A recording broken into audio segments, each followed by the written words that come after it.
Hello అందరికీ, ఎలా ఉన్నారు? ఏం చేస్తున్నారు? చూశారు కదా, ఎర్రగా మిలమిల మెరిసిపోతుంది కదా, అది టమాటో పచ్చడి. నిలవ పచ్చడి. చాలా రోజులే నిలవ ఉంటుంది. దీన్ని ముఖ్యంగా ఇప్పుడు చేయడానికి కారణం ఏంటంటే, టమాటోస్ నాకు రేటు చాలా తక్కువకి దొరికినాయి అనమాట. అవి కూడా చాలా ఫ్రెష్గా ఉన్నాయి. వాటిని చూడగానే ఫిక్స్ అయ్యాను, నేను ఎట్లన్నా టమాటా పచ్చడి చేయాల్సిందే ఈసారి అని. ఎందుకంటే టమాటోస్ నేను రోజు ఇడ్లీ, దోశ, ఈ టిఫిన్స్లోకి రోజు ప్రిపేర్ చేస్తాను అనమాట. పల్లి పచ్చడో లేకపోతే టమాటో పచ్చడో అందరం చేస్తాము.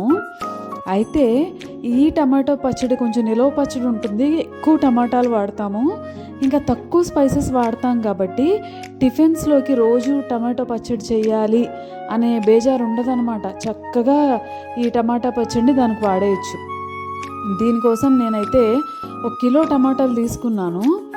చూసారు కదా, ఎర్రగా చాలా బాగున్నాయి అన్నమాట. వాటిని శుభ్రంగా కడిగి తుడిసి ఆరబెట్టేశాను. తర్వాత వాటిని చక్కగా మంచి ఈవెన్ సైజ్గా కట్ చేసి పెట్టుకున్నాను అనమాట. అయితే ఏంటంటే ఆ ముచ్చికలు తీసేసాను, పైన ఉంటుంది కదా అది తీసేసాను. ఎందుకంటే అవి హార్డ్గా ఉంటాయి మనం పచ్చడి చేసుకున్నప్పుడు కూడా. సో అందుకనే ఫస్ట్ అవి తీసేసి శుభ్రంగా కట్ చేసి పెట్టేసుకున్నాను అనమాట. ఈ కిలో టమాటోస్ కదా, ఎంత అవుతుంది పచ్చడి అని అనుకుంటారేమో.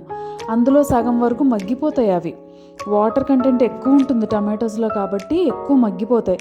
సో ఈజీగా మీరు కిలో టమాటోలకి పచ్చడి చేసేసుకున్నా కూడా ఒక 2-3 డేస్లో కంప్లీట్ చేసేస్తారు చక్కగా. ఎందుకంటే ఇది టిఫిన్స్లోకి వాడచ్చు, రైస్ తోటి చాలా బాగుంటుంది, చపాతీ తోటి ఇంకా బాగుంటుంది.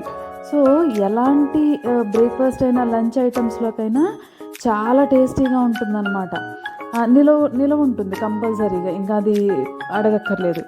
సో ఇవి కట్ చేసుకున్న తర్వాత నేనేం చేశానంటే కడాయిలో ఆయిల్ వేడి చేసుకొని టమాటాలు మగ్గించేసాను అనమాట. ఇక్కడ ఆయిల్ యూస్ చేసేటప్పుడు కూడా మనం రెగ్యులర్గా అయితే సన్ఫ్లవర్ ఆయిల్, అలాంటి రిఫైండ్ ఆయిల్స్ లేకపోతే ఇవి వాడతాం కదా. పికల్స్ లేకపోతే ఇలాంటి పచ్చళ్ళు చేసుకునేటప్పుడు పల్లి నూనె కానీ నువ్వుల నూనె కానీ చాలా బాగుంటుంది. నేనేం చేశానంటే మామూలు రెగ్యులర్ ఆయిల్లోనే మగ్గించేసాను. మగ్గించేసిన తర్వాత దాన్ని ఫైనల్గా మళ్ళీ పోపు పెట్టుకునేటప్పుడు లాస్ట్లో దానికోసం నేను పల్లి నూనె వాడాను అనమాట. గ్రౌండ్నట్ ఆయిల్ అది వాడాను. అది మీ ఇష్టం, ఈ కాంబినేషన్ మీ ఇష్టం. గ్రౌండ్నట్ ఆయిల్ ఫ్లేవర్ చాలా బాగుంటుంది. సో ప్యారలల్గా టమాటాలు మగ్గుతున్నప్పుడే ఏం చేశానంటే మెంతులును ఇంకా ఆవాలు 2 ఒక్కొక్క టేబుల్ స్పూన్ తీసుకొని చక్కగా ఎర్రగా వేయించేసుకున్నాను అనమాట ఐరన్ కడాయిలో. అవి ఏంటంటే ఒక 2-3 మినిట్స్లో వేగిపోతాయి చక్కగా. అవి చాలా క్రిస్పీగా, చాలా మంచి సువాసన కూడా వచ్చేస్తుంది అది వేగేటప్పటికి. ఓకేనా? సో వాటిని చక్కగా వేపి మిక్సీ పట్టేసాను మెత్తగా. ఒక్కొక్క టేబుల్ స్పూన్ సరిపోతుంది. ఎవరైనా ఆవాలు పడదు, వేడి చేస్తుంది అనుకుంటే ఆవాల్ని స్కిప్ చేసేయచ్చు. ఓకేనా? కానీ ఆవాలు వేయటం వల్ల మంచి పికల్ ఫ్లేవర్ వస్తుంది అనమాట. పచ్చడి అన్నం తిన్నప్పుడు ఆవపిండి ఫ్లేవర్ ఉంటుంది కదా, అది వస్తుంది. చూసారు కదా, టమాటాలు మగ్గుతున్నాయి. దాంట్లోనే చింతపండు, శుభ్రంగా నారలు తీసేసిన చింతపండు పెద్ద నిమ్మకాయ సైజ్ అంత వేసుకున్నాను కిలోకి. ఎందుకంటే టమాటోల్లో ఆల్రెడీ పులుపు ఉంటుంది. సో మళ్ళీ ఎక్కువ చింతపండు వేసేసాం అనుకోండి, పులుపు ఎక్కువైపోతుంది. సో టమాటాలని బట్టి చింతపండు యాడ్ చేసుకోండి. కొంచెం రవంత తక్కువ వేసుకోండి. వేసుకుంటే తక్కువ పడితే కొంచెం వేసుకోవచ్చు, కానీ ఎక్కువైతే మళ్ళీ దాన్ని చాలా కరెక్షన్స్ చేయాల్సి వస్తుంది కదా. అందుకనే దాంతోపాటు చింతపండుతో పాటు కళ్ళుప్పు ఒక 2 టేబుల్ స్పూన్స్ వరకు వేసాను. దాంట్లోనే పసుపు కూడా వేసి మగ్గించేసాను. టమాటోస్ ఫ్రెష్గా ఉన్నాయి కాబట్టి చక్కగా గుజ్జుగా అయిపోయిందనమాట ఒక 7-10 మినిట్స్ లోపు. చూసారు కదా, కడాయి మూత పెట్టి మంచిగా టమాటోల్ని మగ్గించేసాను. ఎంత సాఫ్ట్ అయిపోయిందంటే అసలు గ్రైండర్ చేయాల్సిన అవసరం లేదు, కానీ నేను బ్లెండ్ చేశాను అనమాట. దాన్ని ముందేం చేశానంటే ఫ్యాన్ గాలికి చల్లారి పెట్టేసేసాను. ఆ టెక్స్చర్ చూస్తేనే అదే అనిపిస్తుంది అనమాట. నేను మీకు అదే చూపిస్తున్నా. ఆ టెక్స్చర్ చూస్తేనే ఆల్మోస్ట్ పికల్ అయిపోయింది, పచ్చడి పట్టేశాను అనే ఫీలింగ్ వచ్చింది. సో తర్వాత ఫైనల్గా పోపు పెట్టేస్తున్నాను. మామూలుగానే మీకు చెప్పా కదా పల్లి ఆయిల్తో పోపు పెట్టాను అని చెప్పి. పోపు దినుసులన్నీ వేసుకున్నాను. పచ్చెనగపప్పు, మినప్పప్పు, జీలకర్ర, ఆవాలు, ఎండుమిరపకాయలు, కరివేపాకు ఇవి వేసుకొని దానిలో ఫ్లేవర్ పెంచడానికి వెల్లుల్లిపాయలు, ఒక వెల్లుల్లిపాయ మొత్తం తీసుకున్నాను నేను 1 కిలోకి. వెల్లుల్లిపాయల్ని మిక్సీ పట్టేశాను. మీకు ఎలా నచ్చితే అలా వెల్లుల్లిపాయలు మిక్సీ పట్టచ్చు, లేదంటే చక్కగా ఒలిసేసుకొని అయినా వేసుకోవచ్చు, దంచి వేసుకోవచ్చు. ఎలా వేసుకున్నా సరే ఫ్లేవర్ చాలా బాగుంటుంది. ఇది మాత్రం అస్సలు మిస్ చేయొద్దు.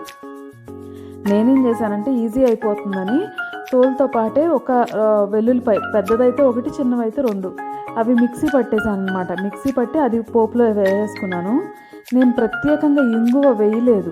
నాకు ఈ ఫ్లేవర్, వెల్లుల్లిపాయ ఫ్లేవర్ చాలా ఇష్టం కాబట్టి. సో దాంట్లో మీకు నచ్చితే వేసుకోండి, ఇంగువ వేసుకోవచ్చు. దాంట్లో బాగా గ్రైండ్ చేసుకున్న ఈ టమాటా గుజ్జు వేసేసాను. ఇప్పుడు మిక్సీ పట్టుకున్న ఆవాలు, మెంతి పిండి ఇది వేసాను అనమాట. 1 టేబుల్ స్పూన్ సరిపోయింది. నేను 2 స్పూన్స్ వేసాను కదా, ఫ్రై చేశాను కదా. ఇప్పుడైతే కరెక్ట్గా అది 1 టేబుల్ స్పూన్ వరకు వేసాను అనమాట. అది మాత్రం రుచి చూసి వేసుకోండి అవసరమైతే, ఓకేనా. దాంతోపాటే ఒక 3 టేబుల్ స్పూన్స్ వరకు కారం వేసుకున్నాను.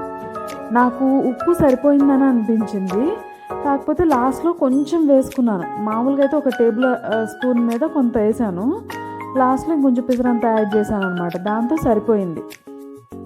సో ఇలా పోపు పెట్టిన తర్వాత ఏంటంటే వెంటనే స్టవ్ ఆఫ్ చేయొద్దు.